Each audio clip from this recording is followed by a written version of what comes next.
All right, thank you, media, for showing up. I appreciate all your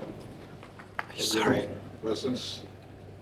It's good to be back home once again after a hectic tour of duty to Australia and Southern Islands. I just want to appreciate the leaders who hold ground, especially this time around the acting Prime Minister, the Honorable Ian Stuckey and Treasurer, assisted by all other leaders of our country. It's only one or two that steps out. That our country remains, so the opposition need not to worry that the Prime Minister has stepped out. There's only one leader that has stepped out. The rest of the government agencies, departments, ministries remain at work. So I'm certainly happy to be back here. Just a quick stopover to address you and pick up my reads before I head up to Wheeler. Pay respect to Grand Chief. Today is a day in which we remember his passing. Designated holiday where we recollect contributions to our country, as well as his generation. We witnessed recently the passing of Sir Julius, a great compatriot of Sir Michael. Together they were twins, keeping the country in check and balance. So this ran all the way from 1968 Parliament up to recently when that generation is being demised. And so I just want to ask all of us in respect to that generation, this occasion, there'll be a combined program later this evening. I'm also heading up to Ruin for respect. And for this moment, if we can all have 30 seconds of silence as well in recollection of the passing of those leaders, especially Somalia and St. Louis.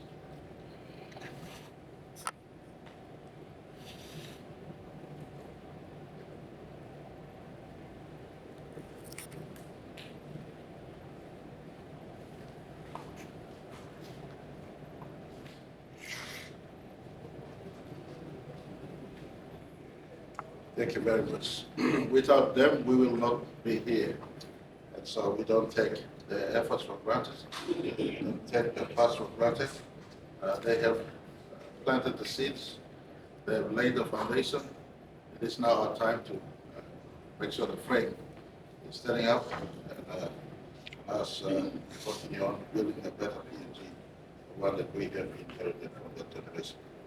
I want to inform the country stepped back from hectic but fruitful tour of duty to Australia and Solomon Islands. We are ring-fenced by good neighbors, very near neighbors in every sense, near in close geographical proximity, with shared resources, shared boundaries, including shared people who are close friends to us. And a visit to Australia and New Zealand were at the highest, though I may not have met in person the Australian Prime Minister and Deputy Prime Minister. We spoke on phone when I was in Australia, but I paid respect to Australia by visiting the Governor General, and it was certainly a pleasant visit. Her Excellency, the Honorable Sam Austin, she's a very pronounced lawyer in her own right, woman's advocate and a philanthropist. She was gracious in giving her time to myself on behalf of all of us. Our shared nation's historical ties were shared between both of us, especially how Australia has, in her own infancy, took over Papua New Guinea in the early 1900s. Lest we forget, Australia became a nation in 1906. And a few years after the responsibility over British Papua was passed, and later on, the responsibility over territory of Papua and territory of New Guinea was passed after the war. So they were imagining themselves as a country when given custody over Papua New Guinea. And of course, our landmark day, September 16, 1975, when we became independent at the hands of Australia. So good respect to them in our 50th year. Those steps need to be taken. We informed the Governor General Certainly there will be events also in Australia with key institutions as well as key people or relatives of those key people in commemorating our 50th year. My trip down to Australia was to start the conversations on our 50th year program that should culminate in September 16th celebrations, as well as a run through from this year September 16th to next year September 16th, when we go through our 50th year programs in the year coming up. After Governor General's visit, I was given very moving contact with PNG history. One of them in my own highlight that has enriched me is to hear the words of Selgo Footland, the Prime Minister who met the country and the archives of Australia-PNG Commission and Broadcasting Corporation, rather, to hear the words uttered September 16, 1975 was very touching. Speaks that resonates very well up to today. A couple of key pointers that go quickly mentioned was that Papua New Guinea has now emerged as a nation. The flag is lowered and not torn down. Australia will remain a friend with PNG every step of the way through, but PNG would carve out its own foreign policy outlook. It has been bettered as a nation. They have the rights to relate to other nations around. But Australia will still remain a strong support to PNG all the way through. And, I just thought that was good. I looked at some of earlier independent or pre-independent photos taken by ABC. ABC emerged out of the wartime army radios that was operating in PNG. So quite an attachment with our country on how ABC was better. ABC themselves had quite a sufficient document. We are compiling every materials we can collect on pre-independence history and audio, as well as visual, as well as recorded reports on PNG, and then right through from 1975 up to today, from different point of registries. And so ABC has a rich history of our country's past before 75 and right after 75 up to today. That contact with the archives was important. Spent a good hour there. Later on during the day on Friday, I had a good meeting with Westpac. Westpac has been present in PNG since 1910, in case we forget this. They've been in our country since 1910. I commended Westpac for holding their presence in our country up to today. We conversed on their continued presence here and some of the business product that they can cater to a country that is now a much bigger economy than what we were when they first started in 1910 or even 1975. Westpac gave the full assurance to us they're not moving anywhere. They took consideration on for them to expand the product line in our country, considering the economy in 2025. It gave them information on what's happening in the next 5 to 10, 15 years as far as the growth of our economy is concerned. Mr. Treasurer, they did said, they were said, I think a report came out from Westpac, they did said that our economy much better than expected last year. They did also affirm in their own study that in the next 5 years, as a growth focus for the country, not just at the backdrop of our mining and oil and gas project we are lining up, but also in our continued focus on agriculture and downstream agriculture, downstream fisheries, downstream forestry. They thought this were moves in the right direction. We've now matured to a stage where we have market presence as far as our product is concerned, and attempt to value export will generate more jobs in our country at the highest investment in accommodations. But in case some of you would have noted the time when me and Prime Minister Albanese signed the NRL agreement that we were accepted as a team with NRL Chairman Peter Melendez. In a photo, I had Westpac. The ball that was passed to me, Westpac is a big sponsor of NRL also. The ball that I had in my hand, I had full Westpac W phased out. So I had a present to give to them, and they did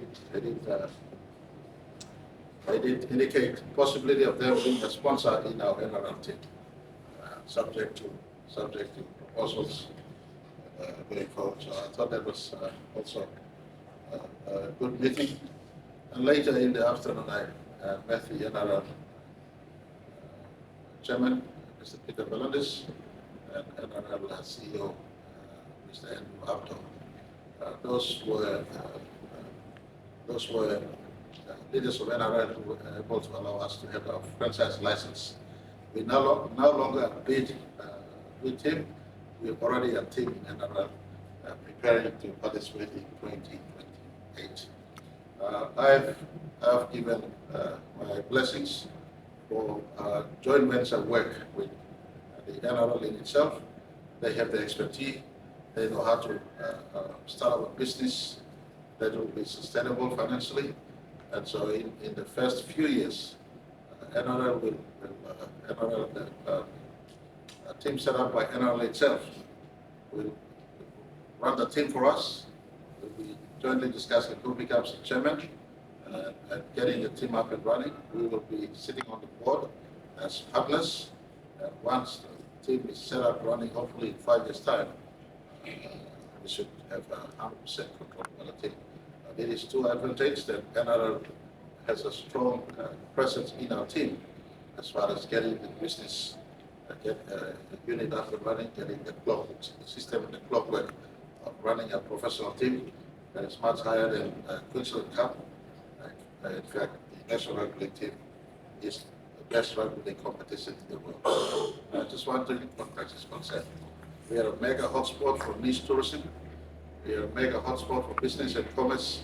The world knows our potential as a business and commercial country for our various products. And so using NRL and our team participating here, we will have TV coverage that runs every week on a PNG team playing the best rugby league competition in the world. And rugby league is making headway into USA. In case you do not know, I was invited to go to a team, a game that is played in Las Vegas this weekend. But I turned down the invitation. I've asked Minister Chachenko, our foreign minister, to be in attendance simply at the backdrop.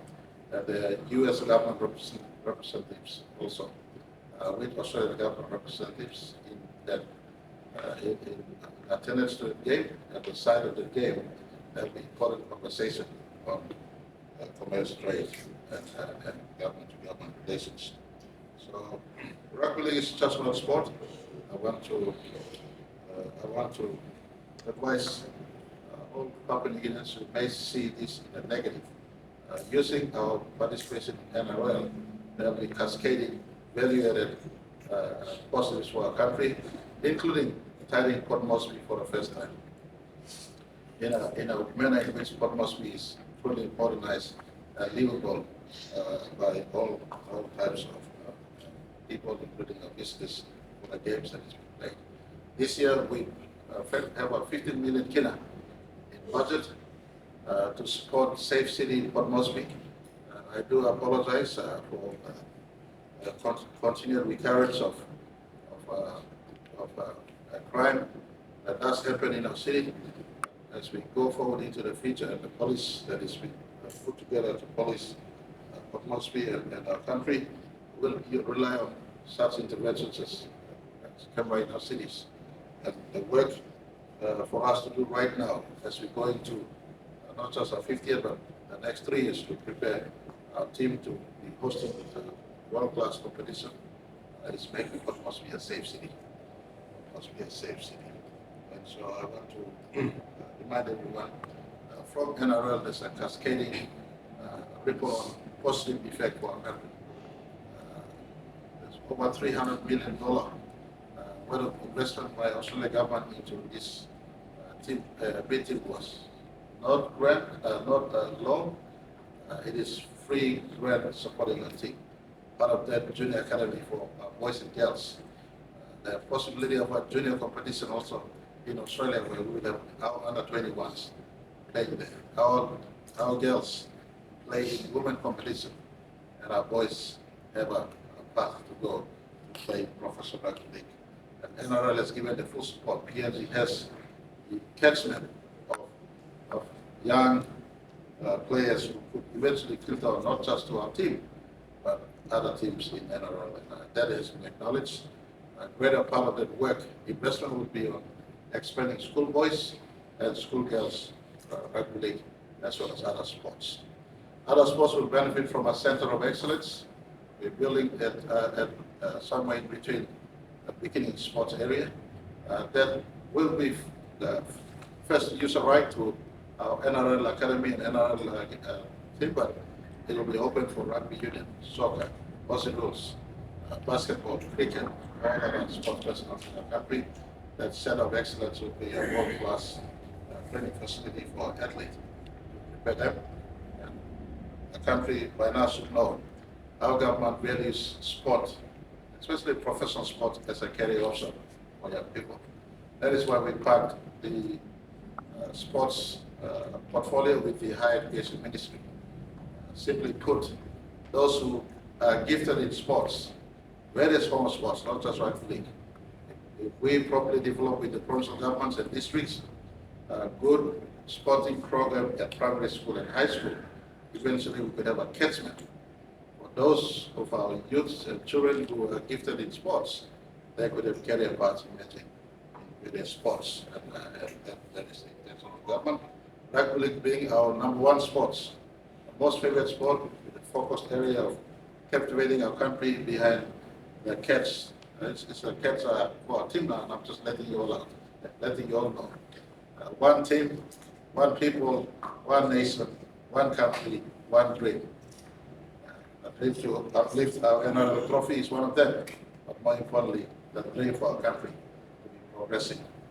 So we're really behind rugby league in this manner, but all other sports should be developed so that our youths coming through our school system knows that they're gifted in one sport or another. There's a possibility of them progressing. I just want to take this time to appeal to all our sports administrators. Firstly, I call out to rugby union. I have bleeds for this good sport. All rugby union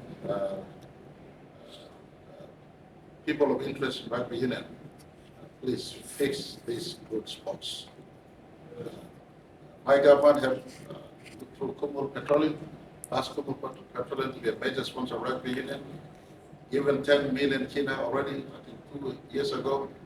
So I just want to ask rugby union executives and officers right throughout our country, fix these good international sports. Rugby union is even bigger than rugby league. Rugby league is concentrating on just 5 nations, possibly breaking into the American market. Rugby union is big, fixing up this. I call for soccer. Soccer is even bigger. The most beautiful sport, soccer. Just Marape is not rugby league. I am sports. Sports is a condition in which all of our youths who are gifted in sport could be participating in. I call upon the administration of soccer. I commend them. They've been leading in their own way. Government stands ready to assist soccer. Soccer covers almost 70% of our country.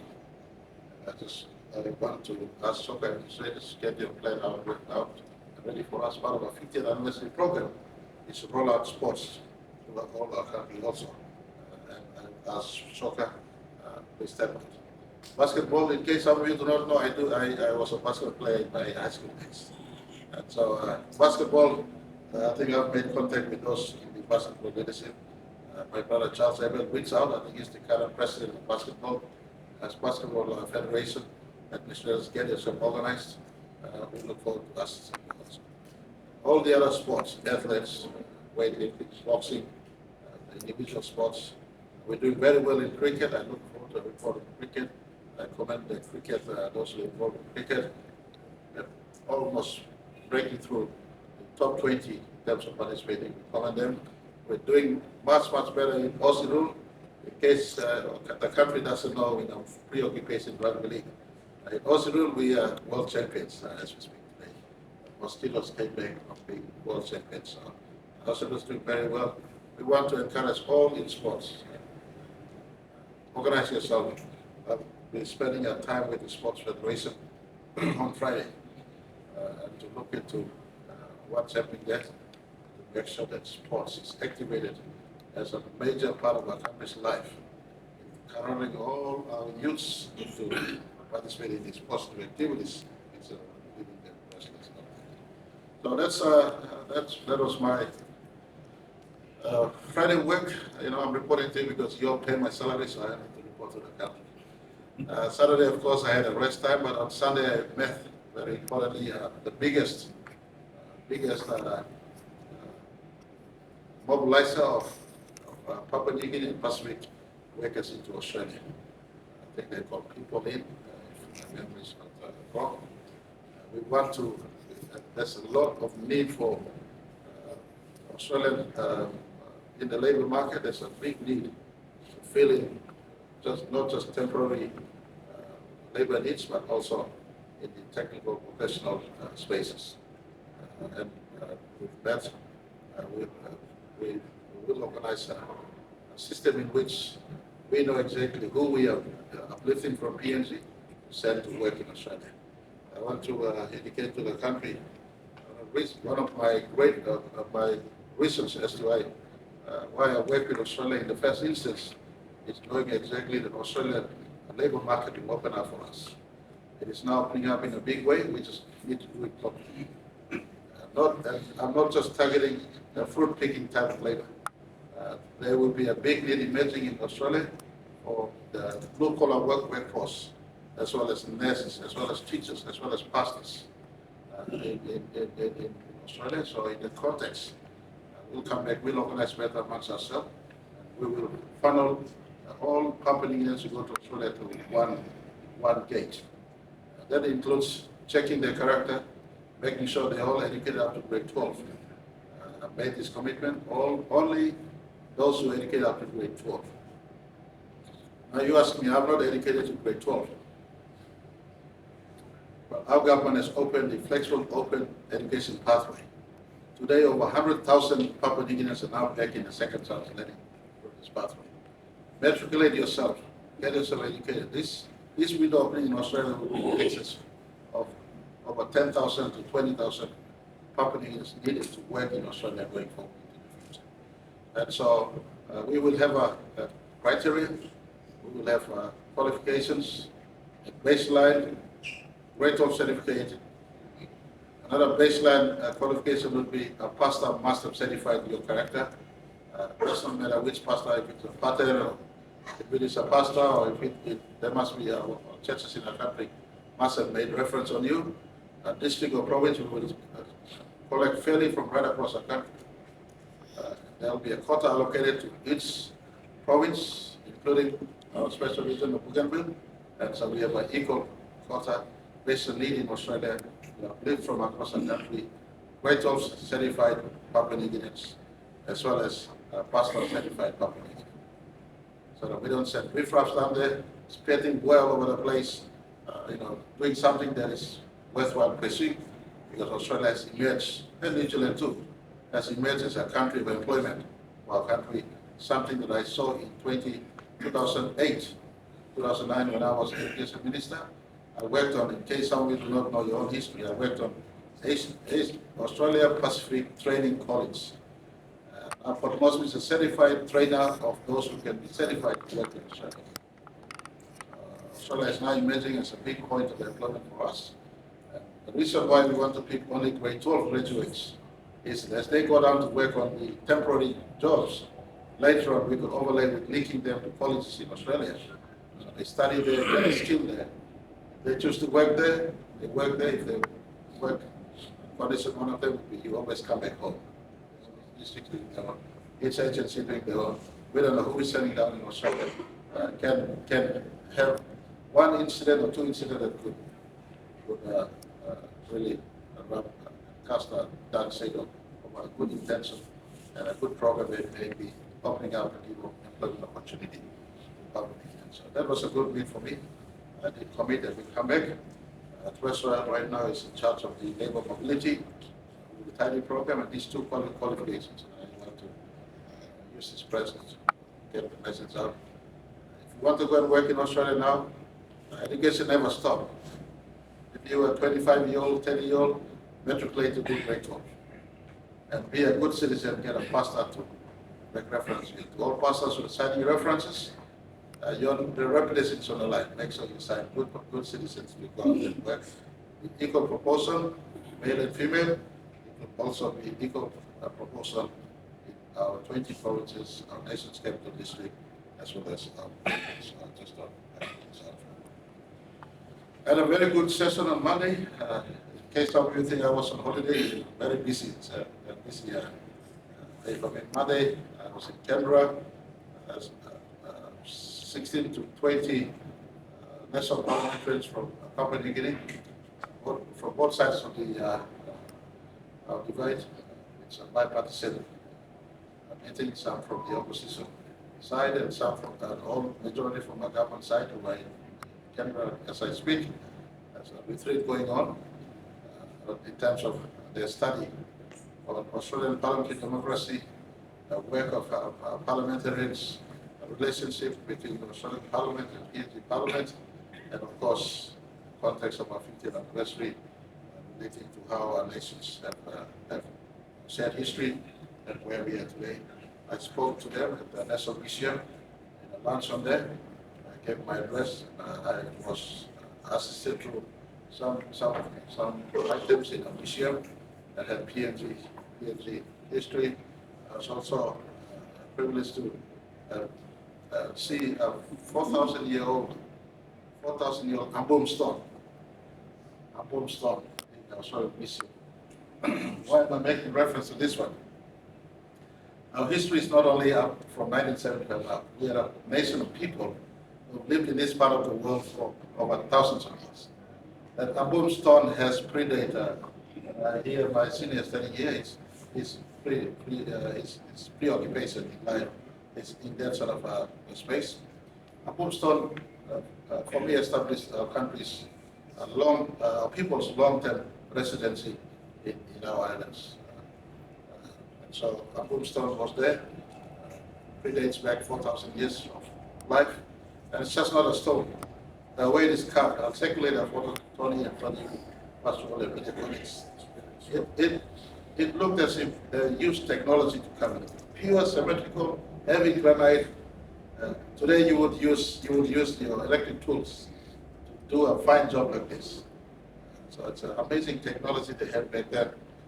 And when I posted up in a government WhatsApp, government Nicolas and I can realize right away they said it's Ambum stone. And they were correct to the call.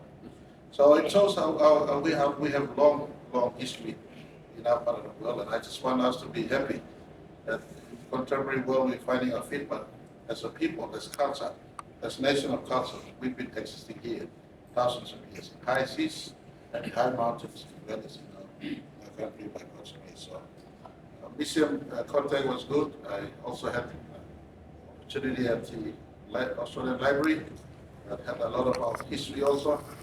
And I spent the afternoon at the archives, again going through documents, pre-independence, and the independent documents that allowed us to see from Australia as Australian territory into our sovereignty of our own.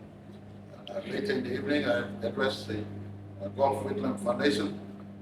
We've now renamed the Australian government scholarships for Papua New Guineans to do undergraduate and postgraduate. It's now renamed Somalia Whitlam Scholarship. I was guest over there at an important moment. A few Papua New Guinean students who are now studying at Australian National University were given awards. We had a moment of respect for the Brotherhood of Woodland and Somalia as they worked to allow our country to be independent back in 1975. And of course, early morning, I had to arrive in Bonyera by 8 o'clock, so I got up 3 o'clock in the morning and shuttle across to Bonyera. an important meeting taking place in Australia right now as I speak. Fisheries, the country needs to know we are a big block of a fish producing nation. Our 2.7 million square kilometers of waters, our EEZ, produces close to 20% of world's tuna supply. The entire Pacific put together produces above 50% of world's tuna supply. And I add on all other marine resources and agricultural resources we have in our country, fisheries will be a powerhouse for economy going forward. That's a big important meeting with the FFA members as well as PNA members, and it's taking place right now as I speak. Sustainability of our fisheries sector. I was quite blunt yesterday. Some of you may see the circulation of my address on that forum. Talking about sustainable fisheries, and I point to them Papua New Guineans as well as Pacific Islanders practice sustainable fisheries. That lecture must not be a lecture for us in the Pacific. That is a lecture for those who fish in the Indian Ocean, Atlantic Oceans, and other oceans of the world. For us, we practice sustainable fisheries. We practice this for thousands of years. Our ancestors lived in high seas. And I did ask the important bilateral partners we have in the meeting, especially those who hold observer status in the Pacific Island Forum nations. And the observer, we have important observers. Most of them are G20. Most of them are G20 members. Most of them are APEC members. Not most, I would say. Some of them are APEC members. Some of them are G20 members. Some of them are ASEAN members. And so they know who they are. I did call out all countries who were present there, USA, China, Japan, Australia, Indonesia, Philippines, Thailand. I asked them, assist us to stop illegal fishing, illegal and unregulated fishing. These are the groups that are depleting the fisheries in the Pacific, Central and Western Pacific waters. The world is concerned that this fish stock may be depleted. Other fish stock in other waters are being depleted as we speak. Our water remains the last water that is still healthy for not just tuna, but major fish stocks in the world, so to speak.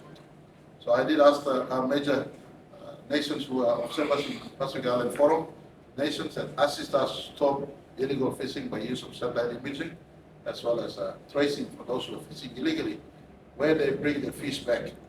They bring the fish back to China, China, you stop them. You tell them you're doing wrong. They bring the fish to Philippines, Philippines come and assist us telling them. They bring the fish back to Indonesia, Indonesia come. They bring it back to Thailand, Thailand come. I'm just using some name as a case in point. So I did call strongly for our bilateral partners to assist stop illegal fishing. That is a big, illegal fishing is a big contributor to unsustainable fishing in Pacific waters. Secondly, I call for these partner nations to remain committed to keeping global temperature below 1.5 degrees Celsius, because as our waters warm up, fish as a migratory species could migrate to eastern Pacific waters or elsewhere. So I ask our big development partners who also hold big carbon footprints, all of them. Right now as I speak, the biggest carbon footprint holder is China. Second is USA. Third is China.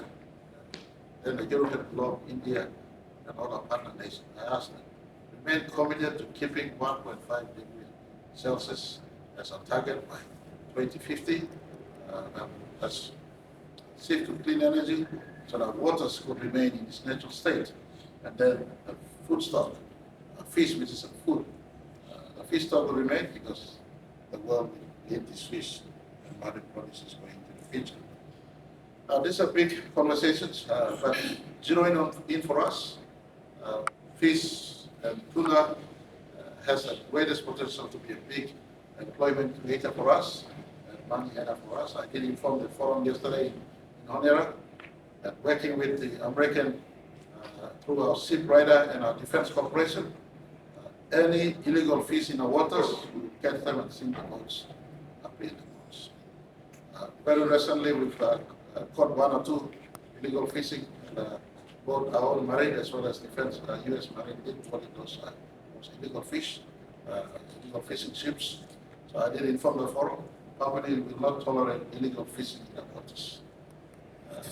One of the reasons why we signed the defense cooperation with USA military is to make sure we protect our waters from illegal fishing. And so I informed the forum yesterday that no illegal fishing boat must come into our waters. Working with PNG Navy and US, we will make sure that any boat we catch, we will sink those boats. I also did inform the forum that this year our fish domestication policy will come into place, and PNG will be on our way to all catches being brought into our country for processing and into our fish processing hubs and current plants we have. We're working with to get it all fixed, if not set up home. So our fish domestication policy will come in place. Minister Hon is there, he's working strong on an initiative called Eastern Breed Initiative. Nothing to do with Eastern Britain, but that concept, that idea was better than Kokopo. So it's labeled as Eastern Breed Initiative. This is an idea that PNG has bettered. We're telling the Pacific brothers and sisters, we are 50% of world's tuna supply. We want to be processors of tuna in our own countries, export to the market, instead of exporting raw. If the small Pacific Island countries do not have land, water, labor, and electricity, PNG will avail land for them to set up the tuna processing facilities in PNG. That's the intention that we have. And we've liaised very well with our Micronesian indication for Solomon Islands, Vanuatu, and Fiji, that those that have big land will also participate in this space. Fishing industry is a big industry, basically willing to help all our nations go side by side to make sure into the next 10 years or so, we have our own percentages. We have our own fish business that is catching, processing in the Pacific for value-adding export out to the world market. And that fish business, in my view, has potential for Papua New Guinea to create about 100,000 jobs if we get it right, and we want to get it right going forward. I want to indicate to the country, I was not just holidaying in Honiara, we were doing this job for us. Papua New Guinea is a big stakeholder in Pacific fish. We are 20% contributor to tuna catch, and that is substantial, and we are working in this space. I had a very good bilateral with Solomon Islands Prime Minister, and in case some of you do not know, we have over 3 billion kina worth of investment in Solomon Islands. Solomon Islands is a country where we have, it's a country with largest PNG investment overseas, and so I had a good meeting. Solomon Islands Prime Minister. He is ex-UPNG graduate. We, in fact, we worked UPNG around the same year together, so it was easy for us to reconnect and have good discussions on PNG and Solomon Islands business to business, people to people, we say close border with, and also government to government. We offered them 50 spaces to study in our universities and colleges on areas they feel is in need, and we're looking at our support program to them. We also did offer, going forward, subject to cabinet process, assistant program with Solomon Islands going into the future. And I want to indicate to all of you, they're always, even in our moments of need, reach out to help our brothers and sisters in the Pacific, having blessings that belong to us. In the context of fisheries, the PNG leadership continues to be played out into the future. Mobilize all the fish resources of Solomon Islands. Kiribati holds the biggest EEZ, over 3.5 billion kilometers of EEZ, substantial resource inside. Micronesia, all put together, that's substantial power block as far as fish is concerned. Judge Marape is a resource fighter. And I don't only fight for oil and gas and coal, I'm also now fighting and advocating for fisheries resources and forest resources.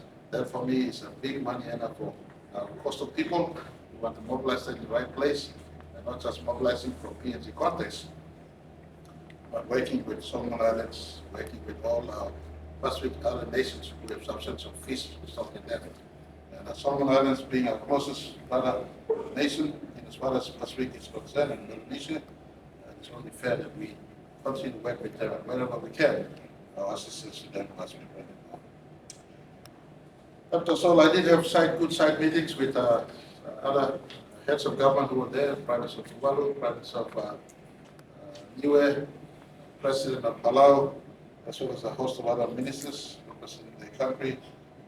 They expressed their full support to us. Later this year, there will be a Pacific Island Forum leaders meeting in Honiara, and Solomon Islands government has offered to upload all leaders from Honiara meetings straight into Port Moresby for our independence celebrations. I want to thank Solomon Islands government for the kind gesture. They've indicated to upload all the leaders who finished the meeting there.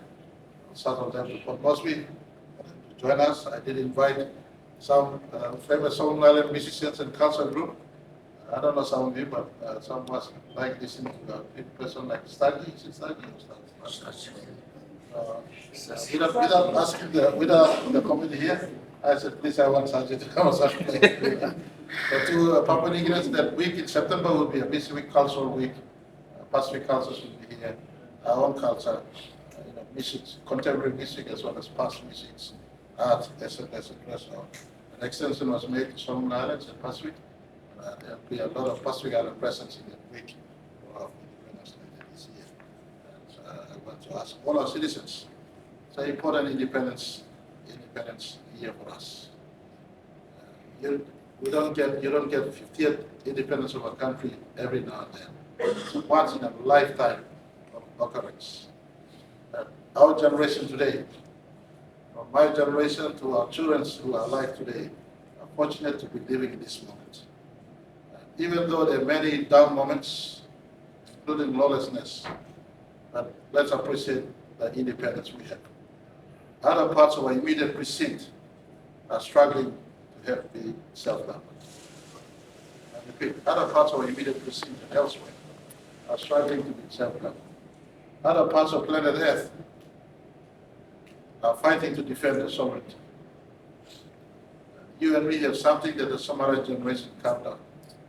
Today, and this is the punchline for today's question. Today, as we ponder about Somalia's passing, we cannot wake that generation up from the grave. They've gone, they've played their part, they've done their part, worked their part, they've gone. It is now our time now. Whilst the country holds the leadership to account and to be at work, I equally ask our citizens, ask not what your country can do for you. What can you do for your country? And I always repeat this, and I will repeat it. If you do not know what to do for your country, the best thing you can do is living in respect with each other in society. Somalia's day you're passing, I just want to appeal to all of us. Somalia was only but 36 when he talked about independence, when he ushered in our self-government. At 39, he became Prime Minister. He was a young man in his 30s, so if you're a young man in your 30s running around, restless, ask yourself, what are you contributing to the country? Our government here has opened a path for you to participate in the non-resource sector of our economy. You have no land in Port Moresby, go back home, pick up the land and work the land. The 1970 generation was agricultural generation. They built this country the backdrop of hard work and agriculture. There was no money except Kanguna in 1975. This country was sustained at the backdrop of agriculture. And now we're throwing fisheries into the picture. These two twins will carry the country and be a place of mass employment, mass economic activity. I call out to our citizens, if you are a young men at age 35 or in your 30s, you and me have a greater responsibility. You have half of your life ahead, and you're now fathering children. I want you to take leadership. I appeal to Papuans in the age bracket. It was Somara and St. Julius and their generation, they were men in the late 20s and 30s who carved this country. It is this generation who are very active today. I ask you, work with government, work with society, and let's hold this country together. Start by respecting our mothers, daughters, and children amongst us. Doing that, we can all contribute to a better country. Let's not allow some others day of passing wasted and let's ponder on what they've done. We too, what we must do for our country.